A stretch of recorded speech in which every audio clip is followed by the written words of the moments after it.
Kenapa banyak sekali perusahaan lama yang dulunya itu besar dan bersinar, sekarang ini malah tidak dapat bersaing, kemudian kurang bersinar, bahkan banyak juga yang runtuh. Kira-kira apa aja penyebabnya? Mari kita bahas semuanya hanya di Opsiana Podcast. Dunia bisnis adalah dunia yang bisa dibilang sulit sekali untuk ditebak. Apapun bisa terjadi. Bisnis-bisnis baru selalu bermunculan setiap tahunnya. Ada juga bisnis-bisnis yang tidak dapat bertahan lama. Bahkan, bisnis-bisnis yang sudah menjadi perusahaan besar, itu pun banyak juga yang akhirnya mengalami keruntuhan. Tentunya penyebab keruntuhan pemain lama ini disebabkan oleh berbagai macam alasan. Nah, di episode kali ini gue ngerangkum beberapa alasan yang bisa dibilang cukup sering menjadi penyebab perusahaan-perusahaan lama itu gagal dan mengalami keruntuhan alias bangkrut. Kira-kira apa aja alasannya? Mari kita bahas yang pertama. Yang pertama tentunya adalah karena tidak mengikuti perkembangan teknologi. Tentunya ya, perkembangan teknologi saat ini itu menunjukkan terjadinya perubahan zaman.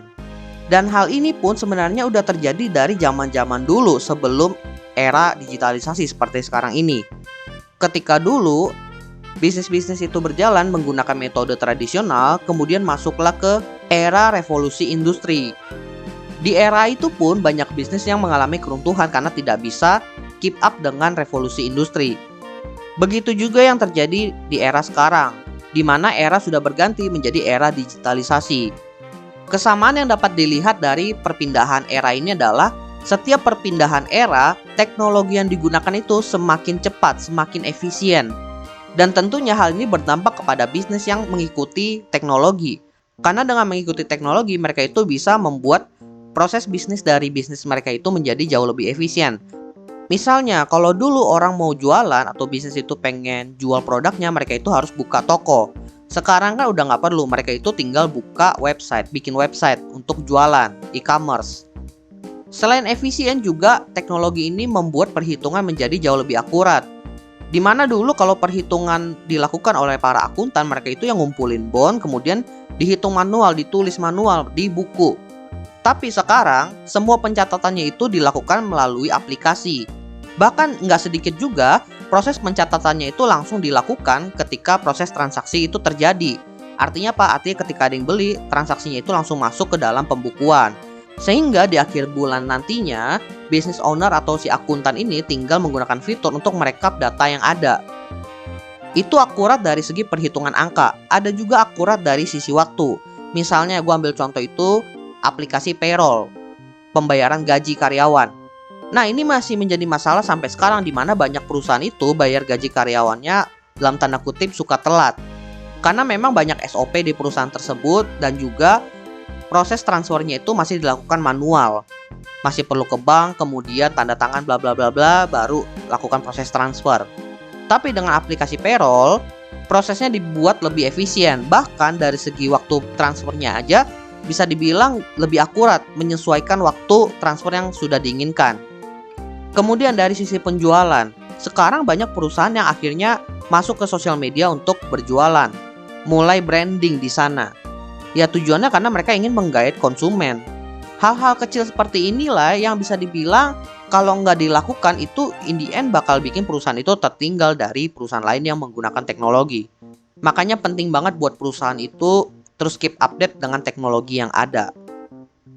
Kemudian alasan selanjutnya adalah karena perusahaan tersebut tidak berani berinovasi. Gue pernah bahas bahwa perusahaan besar itu sulit untuk berinovasi, tapi bukan berarti tidak bisa. Dan gue pun pernah bahas beberapa cara yang bisa dilakukan perusahaan besar untuk berinovasi. Tapi pertanyaan balik lagi, apakah perusahaan tersebut mau berinovasi atau tidak?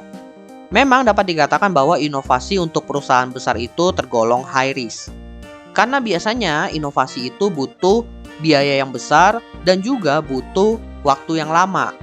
Banyak perusahaan yang akhirnya memutuskan tidak berinovasi dan bertahan dengan produk lama. Perlu diketahui bahwa suatu produk yang pernah berhasil itu dia juga punya batas waktunya. Kapan batas waktu produk tersebut dapat bertahan di pasar? Ya ketika ada produk lain yang lebih powerful yang bisa menggantikan si produk populer ini. Dan biasanya yang bisa menggantikan produk yang populer ini adalah produk yang berhasil berinovasi. Kalau kita cari contoh kasusnya itu ya dari kasusnya BlackBerry, di mana mereka itu sempat menguasai pasar. Namun ketika smartphone mulai masuk ke dalam pasar handphone, perusahaan BlackBerry ini terlalu percaya diri bahwa produk mereka itu bisa mengalahkan smartphone dan akhirnya memutuskan untuk tidak berinovasi, tetap bertahan pada produk mereka itu. Dan in the end, sekarang ini ya mereka udah jatuh seruntuh-runtuhnya.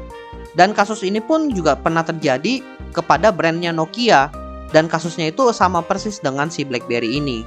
Jadi in the end, di era sekarang ini, inovasi sekecil apapun itu sangatlah berarti untuk perusahaan. Jadi untuk perusahaan yang tidak berani berinovasi biasanya berada di ambang bahaya. Alasan selanjutnya, karena perusahaan lama itu gagal menggait generasi baru. Ya nggak bisa dipungkiri bahwa generasi konsumen itu terus beregenerasi, di mana setiap generasinya itu punya kebutuhan tersendiri. Sehingga pertanyaannya adalah apakah produk sekarang yang dimiliki oleh perusahaan itu dapat memenuhi kebutuhan generasi saat ini dan generasi kedepannya. Kalau ternyata tidak bisa, artinya perusahaan tersebut harus membuat produk yang baru dong. Itu yang pertama. Biasanya perusahaan yang tidak berani membuat produk baru ya akhirnya tidak dapat mendapatkan penjualan yang sama karena ya dianggap tidak dibutuhkan oleh generasi saat ini. Kemungkinan kedua terkait generasi baru ini adalah produknya itu masih bisa memenuhi kebutuhan si generasi yang baru. Tapi generasi baru ini tidak paham produk tersebut dan tidak tertarik untuk membelinya karena mereka itu tidak tahu.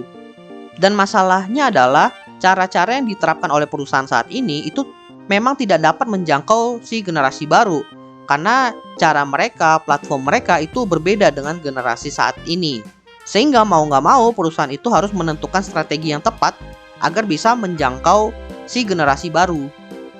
Tapi ternyata nggak semua perusahaan itu berhasil menciptakan strategi yang tepat untuk bisa menjangkau generasi yang baru.